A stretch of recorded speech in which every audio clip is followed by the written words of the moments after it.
بسم اللہ الرحمن الرحیم۔ ملا احمد جیون ہندوستان کے مغل بادشاہ اورنگزیب عالمگیر کے استاد تھے۔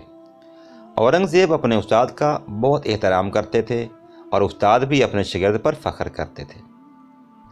جب اورنگزیب ہندوستان کے بادشاہ بنے تو انہوں نے اپنے غلام کے ذریعے استاد کو پیغام بھیجا کہ وہ کسی دن دہلی تشریف لائیں اور خدمت کا موقع دیں۔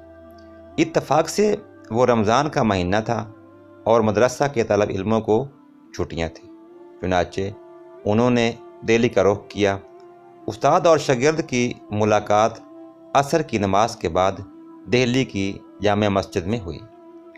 استاد کو اپنے ساتھ لے کر اورنگزیب شاہی قلعے کی طرف چل پڑے۔ رمضان کا سارا مہینہ اورنگزیب اور استاد نے اکٹھے گزارا۔ عید کی نماز اکٹھے ادا کرنے کے بعد جیون نے واپسی کا ارادہ ظاہر کیا۔ بادشاہ نے جیب سے ایک چونی نکال کر اپنے استاد کو پیش کی۔ استاد نے بڑی خوشی سے نذرانہ قبول کیا اور گھر کی طرف چل پڑے۔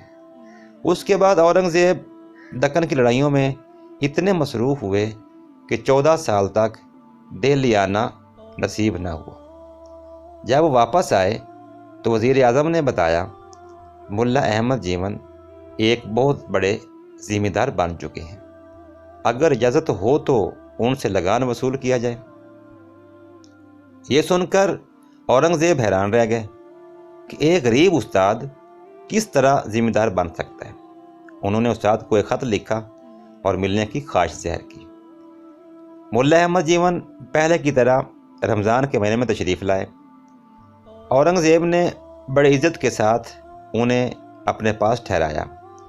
ملا احمد کا لباس، بات چیت اور طور طریقے پہلے کی طرح سادہ تھے، اس لیے بادشاہ کو ان سے بڑا ذمہ دار بننے کے بارے میں پوچھنے کا حوصلہ نہ ہو سکا۔ ایک دن ملا صاحب خود کہنے لگے، آپ نے جو چونی دی تھی وہ بڑی ببرکت تھی۔ میں نے اس سے بنولا خرید کر کپاس کاشت کی۔ خدا نے اس میں اتنی برکت دی کہ چند سالوں میں سینکڑوں سے لاکھوں ہو گئے۔ اورنگزیب یہ سن کر خوش ہوئے اور مسکرانے لگے اور فرمایا، اگر اجازت ہو تو چونی کی کہانی سناؤں؟ ملا صاحب نے کہا، ضرور سنائیں۔ اورنگزیب نے اپنے خادم کو حکم دیا کہ چاندنی چوک کے سیٹھ اتم چند کو فلاں تاریخ کے کھاتے کے ساتھ پیش کرو۔ سیٹھ اتم چند ایک معمولی بنیا تھا۔ اسے اورنگزیب کے سامنے پیش کیا گیا تو وہ ڈر کے مارے کانپ رہا تھا۔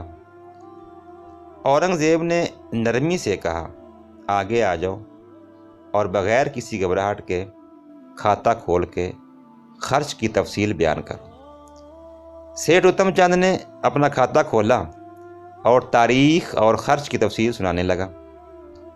ملا احمد جیون اور اورنگزیب خاموشی سے سنتے رہے۔ ایک جگہ آ کے سیٹھ رک گیا۔ یہاں خرچ کے طور پر ایک چونی درج تھی، لیکن اس کے سامنے لینے والے کا نام نہیں تھا۔ اورنگزیب نے نرمی سے پوچھا، ہاں بتاؤ، یہ چونی کہاں گئی؟ اتم چند نے کھاتا بند کیا اور کہنے لگا، اگر اجازت ہو تو درد بھری داستان عرض کروں؟ بادشاہ نے کہا، اجازت ہے۔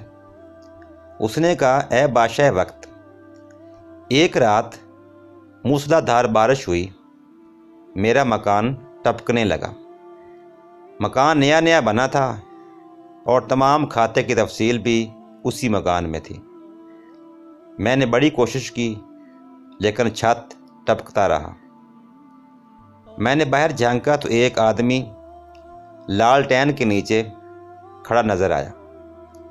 میں نے مزدور خیال کرتے ہوئے پوچھا، اے بھائی، مزدوری کرو گے؟ وہ بولا، کیوں نہیں۔ وہ آدمی کام پر لگ گیا۔ اس نے تقریباً 3-4 گھنٹے کام کیا۔ جب مکان ٹپکنا بند ہو گیا تو اس نے اندر آ کر تمام سامان درست کیا۔ اتنے میں صبح کی اذان شروع ہو گئی۔ وہ کہنے لگا، سیٹھ صاحب، آپ کا کام مکمل ہو گیا، مجھے اجازت دیجیے میں نے اسے مزدوری دینے کی غرض سے جیب میں ہاتھ ڈالا تو ایک چونی نکلی۔ میں نے اس سے کہا، اے بھائی، ابھی میرے پاس یہی چونی ہے، یہ لے لو اور صبح دکان پہ آنا، تمہیں مزدوری مل جائے گی۔ وہ کہنے لگا، یہی چونی کافی ہے، میں پھر حاضر نہیں ہو سکتا۔ میں نے اور میری بیوی نے اس کی بہت منتیں کی، لیکن وہ نہ مانا اور کہنے لگا، دیتے ہو تو یہی چونی دے دو ورنہ رہنے دو۔ میں نے مجبور ہو کر چونی دے دی اور وہ لے کر چلا گیا، اور اس کے بعد سے آج تک وہ نہ مل سکا۔ آج اس بات کو 15 برس بیت گئے۔ میرے دل نے مجھے بہت ملامت کی کہ اسے روپیہ نہ صحیح 98 دے دیتا۔ اس کے بعد اتم چند نے بادشاہ سے اجازت چاہی اور چلا گیا۔ بادشاہ نے ملا صاحب سے کہا، یہ وہی چونی ہے، کیونکہ میں اس رات بھیس بدل کر گیا تھا تاکہ رعایا کا حال معلوم کر سکوں، سو وہاں میں نے مزدور کے طور پر کام کیا۔ ملا صاحب خوش ہو کر کہنے لگے، مجھے پہلے ہی معلوم تھا کہ یہ چونی میرے ہونہار شاگرد نے اپنی محنت سے کمائی ہوگی۔